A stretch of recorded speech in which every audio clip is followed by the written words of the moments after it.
നിങ്ങളുടെ ഫേവറേറ്റ് സീരിയലുകൾ ടിവിയിൽ വരുന്നതിന് മുൻപേ സൺ നെക്സ്റ്റ് ആപ്പിൽ കാണാം. ഇനി എല്ലാവർക്കും മുൻപേ കാണൂ. ഇപ്പോൾ തന്നെ സൺ നെക്സ്റ്റ് ആപ്പ് ഡൗൺലോഡ് ചെയ്ത് സബ്സ്ക്രൈബ് ചെയ്യൂ. ഞാനും പാറു എന്ന് പുറത്തു പോകും. എന്തിനാന്നറിയോ? ഫുഡ് കഴിക്കാൻ, അതും ഹോട്ടലില്. സത്യമാണ്? പാറുവിനോട് നീ പറഞ്ഞ? അവൾ ഓക്കെ പറഞ്ഞ? എടാ പോഴാ, ഇത് അവളുടെ പ്ലാനാ. സത്യം? അവളുടെ പ്ലാനല്ല, അവളുടെ ഹോസ്റ്റലിലെ ഫ്രണ്ട്സിന്റെ പ്ലാൻ. അവര് ഫുഡ് കഴിക്കാൻ പോകും. പാറു എന്നെയും വിളിച്ചു, ഞാൻ ഓക്കെ പറഞ്ഞു. ഹോസ്റ്റൽ ഫ്രണ്ട്സ് കൊണ്ടുവന്നോ? കഷ്ടം. എന്ത് കഷ്ടം? നീ അവളുടെയും ഫ്രണ്ട്സിന്റെയും കൂടെ ഫുഡ് കഴിക്കാൻ പോകും. അവളുടെയും അവളുടെ വീട്ടുകാരോടൊപ്പം ബീച്ചിലും പോവും. അവള് വിളിക്കുന്നിടത്തെല്ലാം പോവും. എന്നിട്ട് പട്ടി ചന്തയ്ക്ക് പോയതുപോലെ തിരിച്ചു വരും. എത്ര ചാൻസ് കിട്ടിയാലും നീ അവളോട് നിന്റെ പ്രണയം പറയില്ല. കഷ്ടോന്നല്ലാതെ വേറെ എന്ത് പറയാനാ? അവളോട് എപ്പ തുറന്നു പറയണമെന്ന് എനിക്കറിയാം. നിന്റെ മനസ്സിലുണ്ടല്ലോ ഒരു പ്രണയം. നീ അത് അവളോട് തുറന്നു പറഞ്ഞിട്ടുണ്ടോ?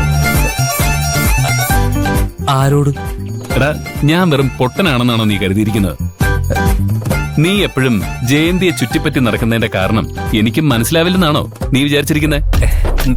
നിനക്ക് മനസ്സിലായി അല്ലേ? എടാ, നീ ജയന്തിയെ പ്രണയിക്കുന്ന കാര്യം മനസ്സിലാകാത്ത ഒരൊറ്റ ആളെ ഈ കമ്പനിയിലുള്ളൂ. ആര്? ജയന്തി തന്നെ. അവൾക്ക് മനസ്സിലായിട്ടുണ്ടെന്നാ തോന്നുന്നത്. അതുകൊണ്ടല്ലേ ഷോപ്പിങ്ങിന് പോവാൻ എന്നെ തന്നെ വിളിച്ചത്. ജയന്തി നിന്നെ ഷോപ്പിങ്ങിന് പോകാൻ വിളിച്ചോ? അവളുടെ അനിയത്തിക്ക് ഡ്രസ് എടുക്കണോ അത്രേ. എടാ പ്രിയ, നമുക്കൊരു കാര്യം ചെയ്യാം. നീ പാറുവിനെയും കൂട്ടി ഫുഡ് കഴിക്കാൻ പോവല്ലേ? ഞാൻ ജയന്തിയുടെ കൂടെ ഷോപ്പിങ്ങിനും പോവും.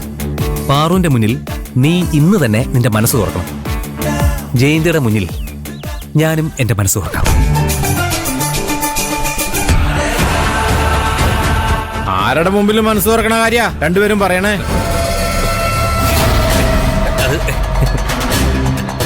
അയ്യോ, മനസ്സ് തുറക്കുന്ന കാര്യമല്ല, ഇതുപോലൊരു ഗാർമെന്റ്സ് കമ്പനി തുറക്കുന്ന കാര്യമാണ് ഞാൻ പറഞ്ഞത്.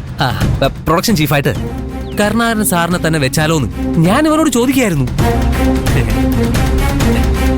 മോനെ, നിന്നോട് ഞാനൊരു പഴഞ്ചൊല്ല് പറയട്ടെ. പറഞ്ഞു. സ്വപ്നങ്ങൾ സത്യമാകുന്ന കാലത്ത് തെണ്ടിയുടെ പവിഴമാളിയേക്ക് 7 നില. കമ്പനി നിങ്ങൾ സൗകര്യം പോലെ തുടങ്ങിക്കോ. അതിനു മുമ്പ് ഈ കമ്പനി നിങ്ങളെ ഏൽപ്പിച്ചിരിക്കുന്ന ജോലി നിങ്ങൾ ഭംഗിയായിട്ട് ചെയ്യും. കഴിഞ്ഞ 3 ദിവസത്തെ സ്റ്റോക്ക് റിപ്പോർട്ട് ഇതുവരെ എനിക്ക് കിട്ടിയിട്ടില്ല.